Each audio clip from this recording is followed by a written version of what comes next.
Que la grâce, la paix et la miséricorde vous soient données de la part de Dieu le Père, de Jésus-Christ le Fils du Père et du Saint-Esprit notre Consolateur. Amen. Que tes demeures sont aimables, éternelles des armées. Mon âme soupire et languit après les parvis de l'Éternel. Mon cœur et ma chair poussent des cris vers le Dieu vivant. Le passereau même trouve une maison, et l'hirondelle un nid où elle dépose ses petits. Tes autels, éternels les armées, mon roi et mon Dieu, heureux ceux qui habitent ta maison. Ils peuvent te célébrer encore. Heureux ceux qui placent en toi leur appui, ils trouvent dans leur cœur des chemins tout tracés. Lorsqu'ils traversent la vallée de Baca, ils la transforment en un lieu plein de sources. Et la pluie la couvre aussi de bénédictions. Leur force augmente pendant la marche et ils se présentent devant Dieu à Sion. L'Éternel, Dieu des armées, écoute ma prière. Prête l'oreille, Dieu de Jacob. Toi qui es notre bouclier, vois, ô Dieu, et regarde la face de ton oint. Mieux vaut un jour dans tes parvis que 1000 ailleurs. Je préfère me tenir sur le seuil de la maison de mon Dieu, plutôt que d'habiter sous les tentes de la méchanceté. Car l'Éternel Dieu est un soleil et un bouclier. L'Éternel donne la grâce et la gloire, et ne refuse aucun bien à ceux qui marchent dans l'intégrité. Éternel des armées, heureux l'homme qui se confie en toi. Bien-aimés dans le Seigneur, tous comme un seul homme, acclamons notre Dieu en chantant le cantique numéro 1 sur les ailes de la foi.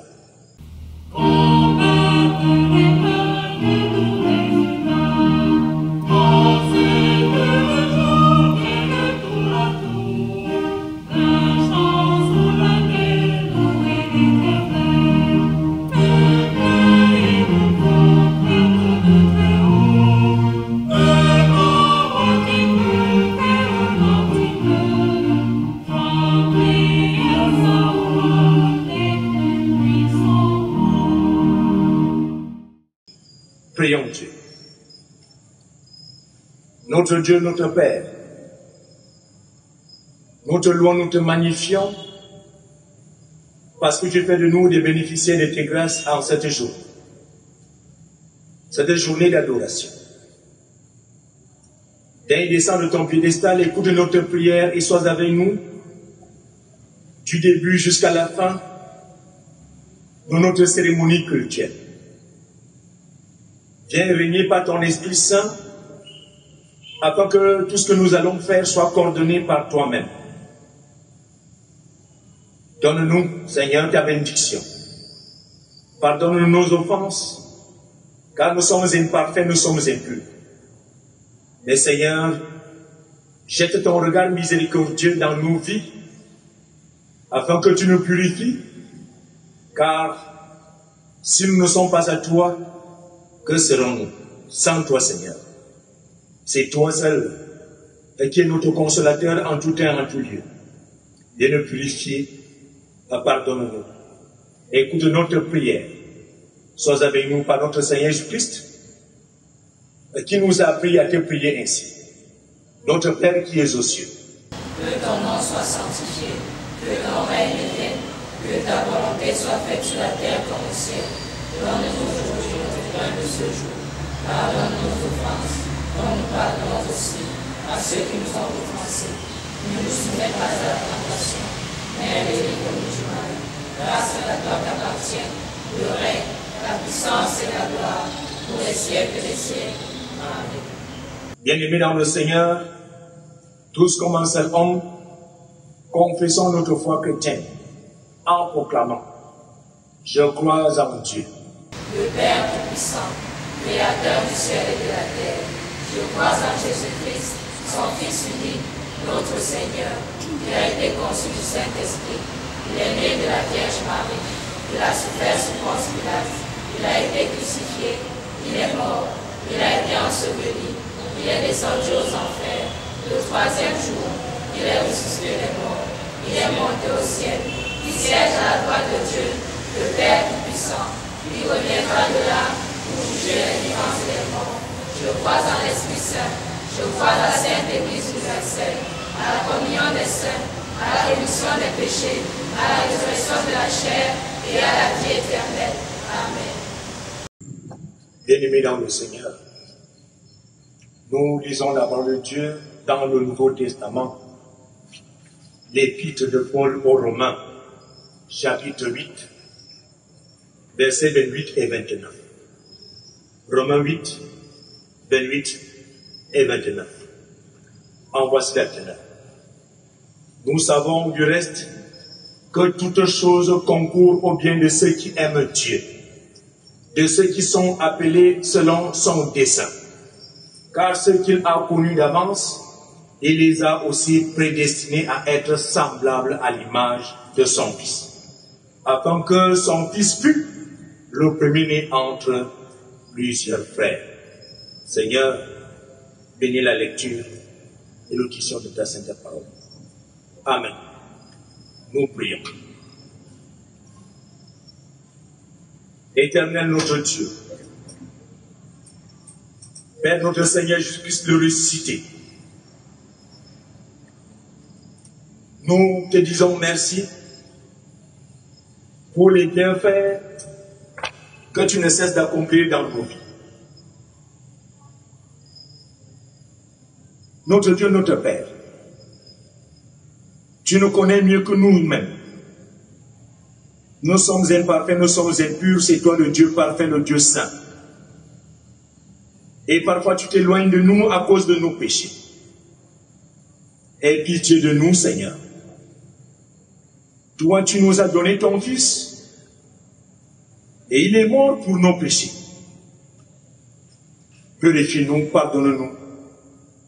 Sois avec nous, car sans toi, nous ne sommes rien. Dans la ferme conviction que tu nous as pardonné, Seigneur, écoute nos doléances. Notre Dieu, notre Père, nos chairs sont faibles et atteintes de maladies. Étends ta main très puissante sur nous et guéris-nous. Relève-nous afin que nous te servions.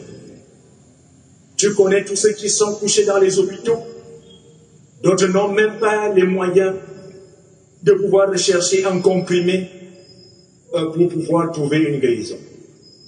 Notre Dieu, notre Père, aie pitié de tout cela, surtout quand ils vont t'invoquer et qu'ils recherchent auprès de toi leur soulagement. Étends aussi ton regard vers tous ceux qui sont des veufs, les orphelins, les opprimés, les étrangers. Notre Dieu, c'est toi qui t'es donné ce nom. S'ils t'invoquent, Seigneur, écoute leur prière. Sois plus proche d'eux et conduis-les à vivre en paix et à attendre ta justice. Notre Père Céleste, nous voulons te présenter l'Église universelle. Cette Église qui reconnaît que Jésus-Christ est le chemin, la vérité et la vie, et nul ne viendra vers toi sans passer par lui. Regardez cette Église de toutes parts, et qui connaît des tentations, des divisions, des querelles interminables, notre Dieu. Ramène tes enfants, quelles que soient nos divisions humaines que nous-mêmes nous faisons, à comprendre que nous devons tous être fils et faire ensemble comme toi tu le veux pour tes enfants. Notre Seigneur, notre Dieu, nous voulons te présenter particulièrement l'Église chrétienne camerounaise, afin que tu fasses planer en elle, autour d'elle, la colombe de paix. Que cette paix règne entre les frères de tous les côtés, entre les sœurs de toutes parts, entre les responsables et tous ceux qui sont appelés à diriger. Notre Dieu, notre Père, regarde du sommet jusqu'à la base de notre Église, concorde nos voix, afin que nous soyons agréables dans ton Église. Notre Dieu, nous te présentons notre pays, le Cameroun. Viens y faire régner la paix, car cette paix nous manque déjà aujourd'hui. Fais en sorte que les fils du nord au sud, de l'est à l'ouest, se retrouvent et puissent parler d'un même cœur comme si nous étions faits d'un seul patrimoine. Et nous le sommes, Seigneur, car nous sommes tous fils de ce pays. Et nous appartenons à une même histoire coloniale. Accorde-nous ta paix. Amène-nous à être ensemble et à vivre dans cette communauté de paix. Instruis donc tous ceux qui sont nos dirigeants, de la tête jusqu'au plus petit, afin que nous comprenions que nous sommes tous fils de ce pays et nous devons tous être artisans de la paix. Éternel notre Dieu, nous te présentons le monde entier qui de plus en plus est soumis aux guerres, aux divisions de toute nature, à la famine, au séisme et au terrorisme. Seigneur notre Dieu, apprends-nous à savoir que nous sommes tous fils d'un Dieu tout-puissant, créateur de toutes choses, et de nous aimer les uns et les autres. Nous venons de lire ta sainte parole. Notre Dieu, notre Père, viens toi-même t'adresser à ton peuple, afin que ton peuple connaisse ta volonté et que ton peuple la mette en pratique. Utilise donc ton serviteur comme un instrument agréable pour mettre et pour transmettre cette parole. Nous te prions aussi au nom de notre Seigneur Jésus-Christ. Amen.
C'est l'union des talents.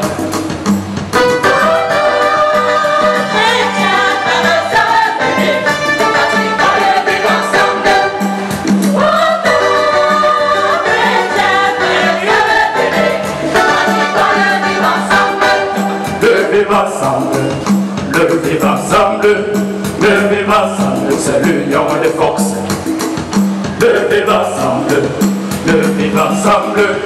Levez ensemble, c'est l'union des talents.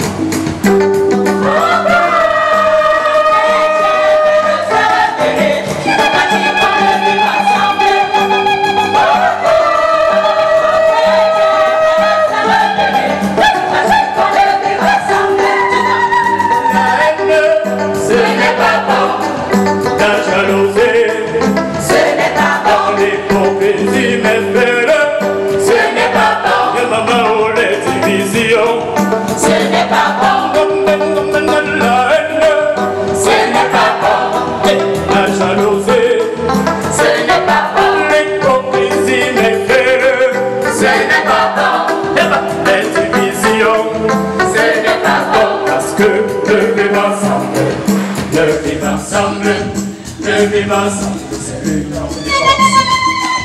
De vivre ensemble, de vivre ensemble, de vivre ensemble, c'est l'union des forces.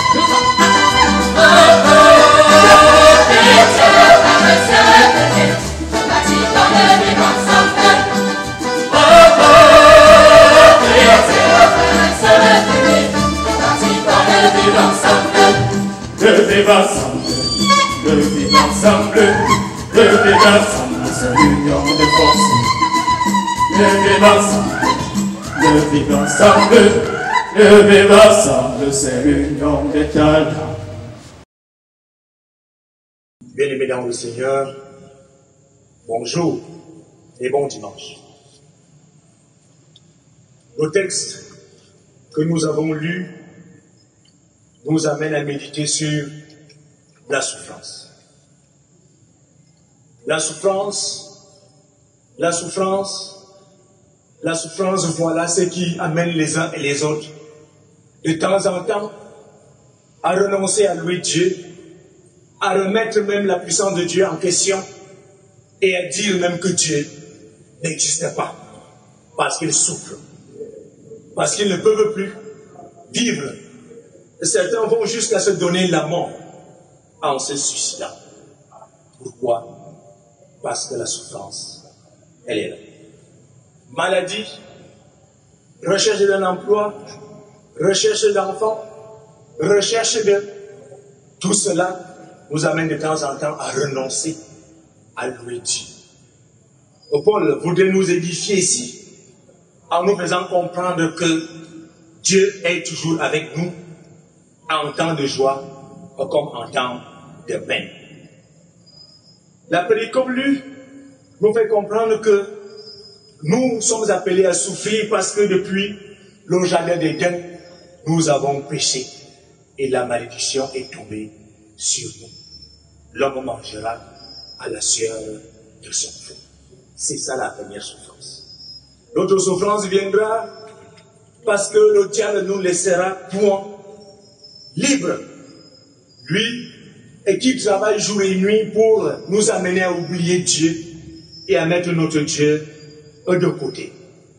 Bien-aimé, le texte lu nous amène à comprendre que pour toutes choses concourt au bien de ce qui est Dieu. Quelle que soit la souffrance que nous avons, Dieu est à côté de nous. Tout ce que nous avons besoin, c'est de l'invoquer. Il nous écoutera. Il nous exaucera. Mais si nous mettons ce Dieu de côté, la souffrance sera davantage. Imaginons, nous devons être à l'image de notre Seigneur Jésus-Christ, qui lui-même a souffert la mort sur la croix. Nous devons aussi savoir que si nous sommes chrétiens, la souffrance est aussi notre lot quotidien. Ne pensez pas, bien-aimés, que je suis venu vous dire que nous allons souffrir toute notre vie. Non. Je veux simplement vous amener à comprendre que de temps en temps, la souffrance viendra vers nous, mais nous devons nous confier à Dieu, car cette souffrance est là. Je voudrais vous raconter une petite histoire. L'histoire d'un homme qui était dans un avion et qui, à un moment donné, l'avion a dû crasher. Crash. Ce monsieur a prié. Il a dit, Seigneur, tu es tout puissant. Délivre-moi de la mort, que je ne meure point.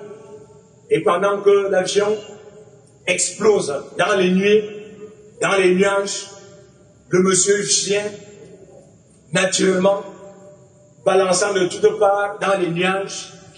Et quand il descend, il voit l'océan en bas de lui. Il dit, Seigneur, sauve-moi.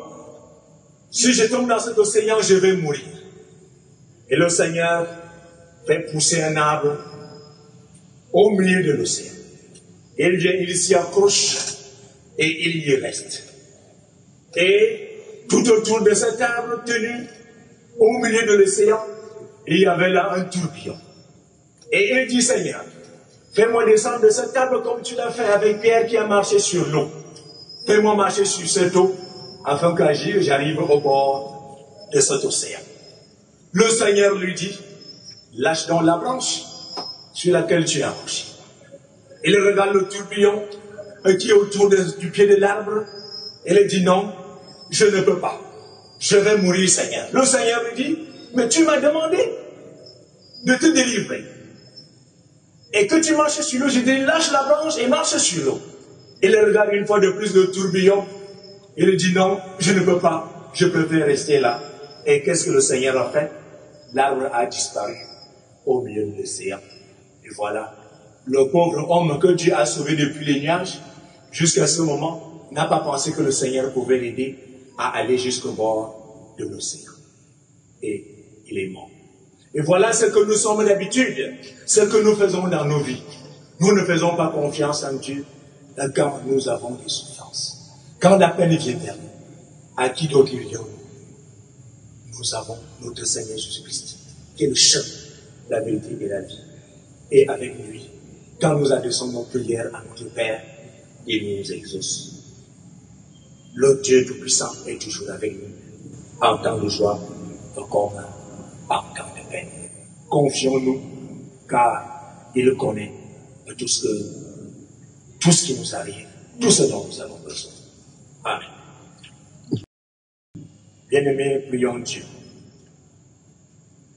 Éternel notre Dieu, tu sais nous édifier en tout temps et en tout lieu.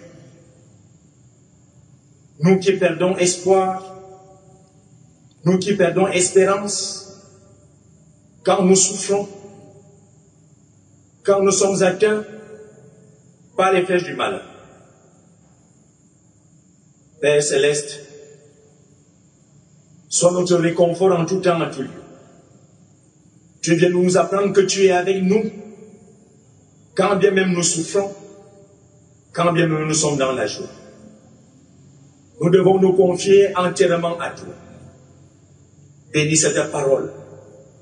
Fais en sorte que, tout au long de notre séjour sur terre, nous nous confions à toi. Nous nous adressons à toi pour nos supplications. Nous nous référons à toi, car tu es le Dieu Tout-Puissant. Bénis le prédicateur, bénis l'auditoire qui t'a suivi dans cette homélie. Viens et demeure parmi nous, par Jésus-Christ notre Seigneur Sauveur, nous te prions. Amen. Bien-aimés dans le Seigneur, nous chantons le cantique final numéro 104 sur les ailes de la foi.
Bien-aimés en Jésus-Christ, Suivons ces exhortations et après, recevons la bénédiction de la part de notre Dieu Tout-Puissant. Quelqu'un parmi vous est-il dans la souffrance? Qu'il le prie. Quelqu'un est-il dans la joie? Qu'il chante des cantiques. Quelqu'un parmi vous est-il malade? Qu'il appelle les anciens de l'Église et que les anciens prient pour lui, en loignant d'huile au nom du Seigneur. La prière de la foi sauvera le malade et le Seigneur le relèvera. Et s'il a commis des péchés, il lui sera pardonné. Confessez donc vos péchés les uns aux autres et priez les uns pour les autres afin que vous soyez guéris. La prière fervente du juste a une grande efficacité. Or, à celui qui peut vous préserver de toute chute et vous faire paraître devant sa gloire irrépréhensible dans la libresse, à Dieu seul notre Sauveur, par Jésus-Christ notre Seigneur, soit gloire, majesté, force et puissance, dès avant tous les temps, et maintenant, et dans tous les siècles. Amen.